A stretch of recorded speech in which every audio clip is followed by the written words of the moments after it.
Salut! Savais-tu qu'il existe 4 types de bruns que la majorité des peintres vont utiliser dans leur tableau? Il y en a un 5e que j'adore et qui est un secret bien gardé des artistes peintres professionnels. Je vais vous en reparler vers la fin de ce vidéo-là. Par contre, je veux vous parler des 4 types de peinture. Alors, si vous devriez prendre des notes, je vous dirais, dépêchez-vous, faites du sténo ou faites juste réécouter mon vidéo en plusieurs fois. Vous allez voir, je vais vous nommer les 4 types de bruns que vous pourriez avoir et lequel vous pourriez uniquement avoir au lieu des 4 types de bruns. Parce que vous allez pouvoir faire tous les bruns avec un seul de vos bruns. Bon, assez parlé des bruns. Alors, je commence. Le premier que tout le monde va utiliser, qui fait partie de la famille des lebrun, je les appelle comme ça, vous allez avoir le jaune ocre. Ah, je vous ai dit 4 au début, 5. Il y en a 5. En fait, je vous parle de 6 bruns aujourd'hui. Le 6e, c'est le dernier que je vous ai parlé tantôt.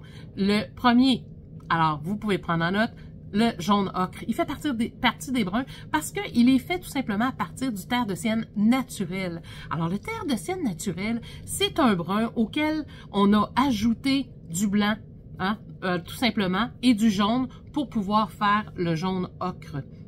Et ça existe pour vrai les couleurs, mais souvent ce sont des recettes que les compagnies vont utiliser. Alors le terre de sienne naturel va se transformer souvent en jaune ocre. Alors vous allez avoir dans l'ordre jaune ocre, ensuite le terre de sienne naturel qui est assez doux. Hein? Moi, je l'appelle souvent le brun nounours. C'est un peu comme les petits teddy bears, ces bruns-là. Ensuite de ça, vous allez avoir le terre de sienne brûlé, qui lui est comme un mix idéal entre le rouge, le jaune et le bleu. Alors, vous avez le terre de sienne brûlé. Ensuite, vous avez le terre d'ombre brûlé, qui lui a une petite goutte de plus de bleu. Alors, il y a moins de jaune dedans. Et ensuite, vous avez le terre d'ombre naturel, qui lui est principalement fait à partir de bleu. Vous avez aussi du bleu, vous avez aussi du rouge et du jaune dedans, mais c'est fait principalement à partir du bleu.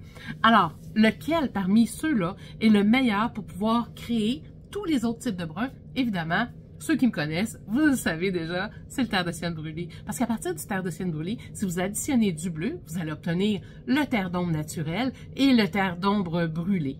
Et si vous utilisez le terre de sienne brûlé, auquel vous allez ajouter du jaune, vous allez obtenir le terre de sienne naturel. Alors, le terre de sienne brûlé est vraiment à mi-chemin entre tous les types de bruns. Alors, moi, si vous avez un seul tube que vous voulez économiser cette saison-ci, achetez-vous le terre de sienne brûlé. Avec celui-là, vous allez pouvoir tout faire.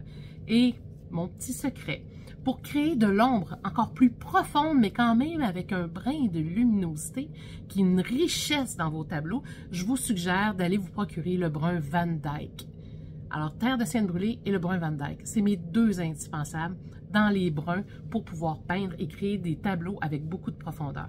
Alors, j'espère que mon truc va vous avoir aidé. Je dis mon truc, je vous ai donné plusieurs trucs. J'espère que vous avez écrit vite. Sinon, ben, juste à réécouter la vidéo, tout simplement. Il est là pour vous et il est disponible. Si vous voulez tout plein de trucs, n'oubliez pas, abonnez-vous, cliquez, j'aime. Et si vous avez des commentaires ou des questions que vous voulez que je réponde, faites juste me l'écrire ici en bas dans les commentaires. Salut, on se voit très bientôt.